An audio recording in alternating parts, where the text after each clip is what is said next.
Thank you for joining me here on Random Nerd Stuff for another video about the Halo TV series. If you watched the first one, you know it wasn't the greatest that I thought, in my opinion. And that is just one man's opinion here on the internet. There are many different opinions. Some people actually like the show, but for me, I just didn't like how they set up some of the first stuff. We'll get into some of that with this second episode here. I know I didn't put out another one over a month ago, but that was only supposed to be kind of like my first reaction to the whole series overall and what I thought about where it was going. But now that we have 4 episodes, I thought maybe we can break each one of them down in their videos, and today we're going to do episode 2. But before we get into that, I just wanted to say that I am in a contest with one of the other smaller creators that I know, Radiant Sloth, where whoever gets 200 subscribers first will make the other one do a live stream where they get to tell them what to do on it.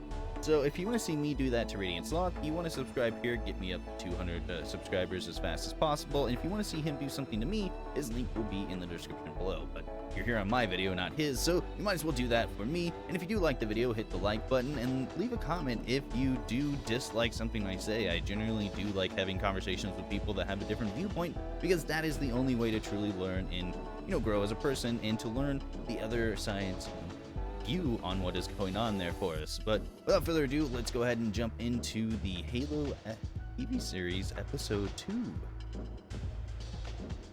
Making a quick little edit as I was uploading the video. All of the footage that had the Halo TV show parts of it was being copyright claimed, even though half of it didn't even show the show. So I'm just gonna redid it, took out all of the Halo TV show parts. So sorry if you see me not looking at the camera or reading off the screen. Those are supposed to be covered up by parts of the TV show that I was talking about. But either or, here we go.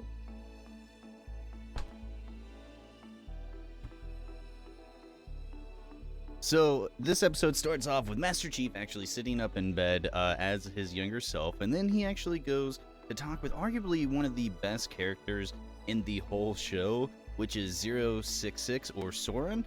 John, or Master Chief, tries to talk Soren into not leaving and defecting, while Soren tries to talk John, or Master Chief, into actually leaving with him. Well, after, they have their little confrontation and they talk dramatically to one another, or anti-dramatically if you ask me, because the scene did not really convey a whole lot, but we'll get into that in just a moment. But John agrees to give Soren 5 minutes to leave instead of 10 like he asked, and then we see Master Chief and Quan Han flying through what seems to be like hyperspace.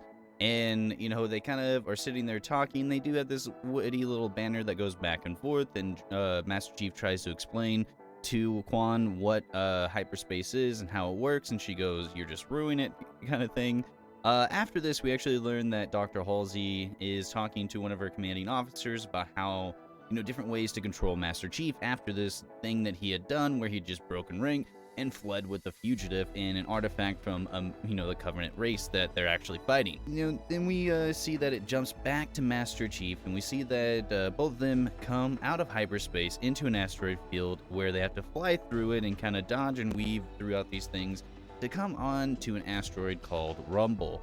Rumble is actually where we get to see what happened to Soren from earlier in the episode, where we see that he actually started his own space outlaw refugee called Rumble on this asteroid, and kind of got these other asteroids and melded it in together. And we get this whole kind of nice scene where John and Soren are looking at each other, and he's like, all these secrets, and then we see that this big, how they actually travel from asteroid to asteroid, which was kind of cool. I did arguably like watching that, and we got to see Soren actually introduce Master Chief and Quan to his family, and that was kind of cool to see, what happens to a Spartan when they're no longer a Spartan, and they have all these augmentations, but their feelings are, there, which actually comes up in episode 3, and we'll get to that when we talk about episode 3 in the next video. But moving on, after this, we get a bit of backstory to the Covenant, where we're actually looking for, something on Madrigal, and we find out what they're looking for, which is the Keystone. And this is going to lead them to the Sacred Ring, and the Blessed One actually being able to touch it, just like Master Chief did, and kind of opening a portal or a way to get to the Halo, so to speak, there. And, we do see that the Blessed One is arguing with, Mercy and, the higher-ups in the Covenant, and trying to argue her way to go get the keystone or find this actual artifact herself.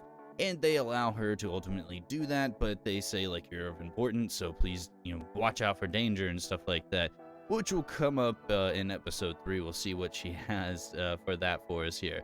And then, it jumps back to learning what Dr. Halsey was talking about when she was talking about controlling or augmenting Master Chief and the other Spartans, and that was actually Cortana or getting the AI. The only problem with Cortana is that they have to make a flash clone of Dr. Halsey, who has all the brains and memories in that clone, then take that brain out of the clone, put it into the AI unit, and that's the basis for Cortana, but it also kills the clone at the same time. So this, is a big ethical, standing inside the show, because they don't actually allow that kind of thing. It's not legal, but they are going to, in this instance, as a trial basis with Master Chief, to see how it actually would work in this, sort of sense here.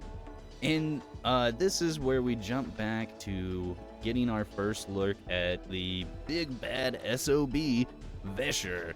He's just killing a bunch of people in the middle of the street with bags over their head, and that's kind of weird. It just kind of was, I don't know, some of these jumps kind of take me out of the show in a way, kind of, is disjointed, and I get that they're trying to, like, set up this narrative that you're going to find out later on what's going on and all this stuff, but, like, at the same time, you can do that, but in this way, it kind of feels like it's, like I said, disjointed, not connected fully there for us. But continuing on. After all that, we jump back to Quan Han and Soren's wife talking about Vinwisher,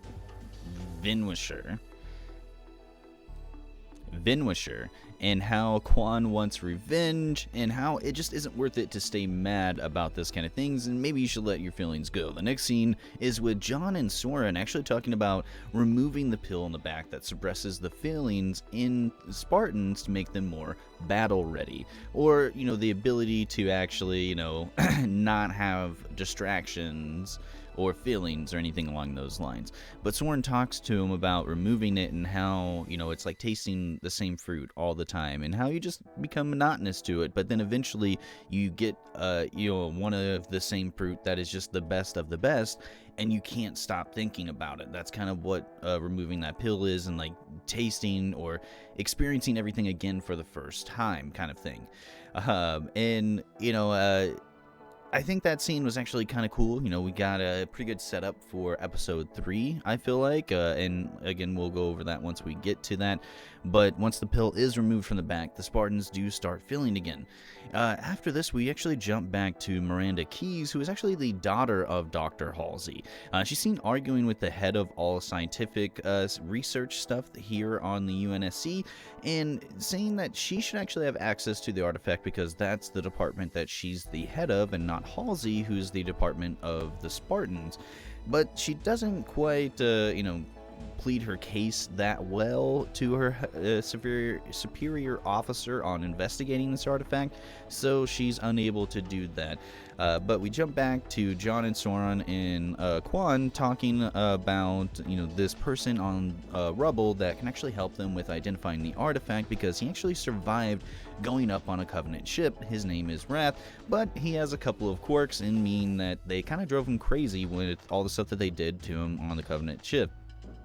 So as they meet Wrath, he talks in riddles to them about how they've also seen the elites and the Covenant and all those kind of things, and they've survived that. In that he reveals that John, or Master Chief, is just like their blessed one. But from the books and the games, that would actually be referring to like a reclaimer, or the people that lived before humans kind of things. It's just kind of a little bit of the backstory that happens, that they're just making that a little bit more accessible in that way, where they're not fully pulling from the backstory, but at the same time it does lose some of its credence there with it. But either or, Raph then tricks Master Chief into holding the relic, and reveals that he can actually open up portals to go to the Halo Ring, which is a weapon for the universe. This actually scares Master Chief, where he wants to go back to the UNSC and leaves Quan with Soren back on Rebel. And we get this scene where he's flying off of Rebel and Rubble. I know I'm saying rubble, but I know it sounds like rebel, but it's rubble. Master Chief then turns on his transponder so that way the UNFC can actually come and pick him up in the artifact to look into this a little bit more, because he's going to need their help with their research in just everything that they have as far as that goes. And then we get this nice little scene with Master Chief actually getting marched off to a cell, where we see Halsey actually interacting with the artifact for the first time, and then asking John what was going on and what his actions were about, or asking Master Chief this, and he responds that the artifact made him feel something for the first time, and that's why he didn't want Quan to get killed, is because he felt that this was wrong to just kill an innocent child because she didn't agree with your viewpoint on the war against the Covenant. And that's perfectly okay to not agree, and I think Master Chief is actually starting to see some of the holes and things that are happening there. And we get this nice heartfelt speech from Master Chief, and during it we actually see Meek, or the Blessed One from the Covenant. She's undressing and dressing back up into other clothes. It's kind of a weird scene. I think it's more. There is something that always strikes me odd about these shows. Like, for example, the Blessed One in this one, you can obviously tell that she shaves her armpits, but she was taken as a girl before those kind of things happen, and as she would have gone through puberty, she would have had hair. So, but she has arm hair on there, so they're just removing the unsightly ones, and I don't get that. Like, she wouldn't know necessarily what a razor is or what human culture is, because she is with the Covenant, unless they've studied how women look underneath their clothes. That I don't know. That's something that you guys can argue about in the comments below. Ask how does the Blessed One from the Covenant know to shave her armpits or her legs or anything like that? But moving on, we see her undress and getting into clothes that she's going to go off into her adventure to find the actual keystone, and ending this whole episode with Halsey actually going up to the Flash Clone's chamber, or the cage or container that it's in, opening it up, saying, we're going to do some great things, after she's gotten the permission to continue on her work. And that's where pretty much it ends the episode for us and begins the kind of me ranting for a little bit. So if you have anything to say about that before we get on to the next piece, go ahead and leave that in the comments below here. You might like the video before you hear the next part here, but the thing that just kind of gets me about this show is that it kind of seems like some of these set pieces and things are all just being forced together. Like I stated earlier, it's kind of disjointed in the way that it jumps around from these different set pieces back and forth to this story, because I understand that it's a TV show, but we're getting a dramatic TV show, and we're getting a side story A, B, and C, along with main story A and main story B, and then it's like we have all these things to kind of keep track of. And I do like TV shows that do keep me wondering, or don't show everything right off the bat and give us a little bit more later on. But I feel like they're just shoving a lot at us to get us familiar with all these characters and everything that is happening in the show. And that's just in the second episode. In the first one, they're just kind of shoehorning a few of these people in, so that way they can move the plot along there with it. Because some of the things just don't make sense when you do actually watch it and think about what is happening with the plot and why didn't they do this or that kind of thing. So it's one of these things that I hope after, because I've seen episode 3 and 4, and I will get into those in their own videos, but after episode 4, I'm hoping that they just kind of pick up the story a little bit more and start intertwining the bits and pieces that they've laid out from the first 4 episodes.